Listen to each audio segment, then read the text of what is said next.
खैबर पख्तूनख्वा हुकूमत ने BRT operators के लिए सिर्फ 50% फंड्स जारी करने की हिदायत जारी की हैं। इस पर हम बात करेंगे डॉन न्यूज़ के रिपोर्टर अब्दुल हकीम मोहम्मद से। अब्दुल हकीम, बताइएगा आप क्या हिदायत जारी की गई हैं इस हवाले से?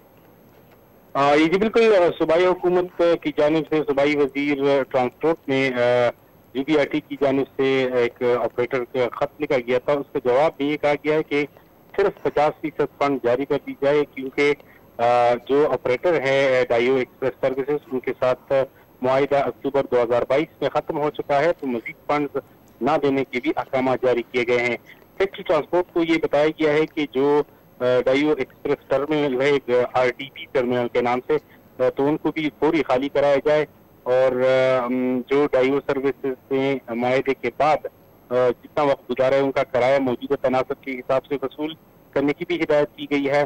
और ये बात भी खत में इसका जिक्र किया गया, BRT को सर्विसेज फराहम करने वाली तमाम कंपनियों की जो माली हिसाबात है उनके ऑडिट करने का भी फैसला किया गया है।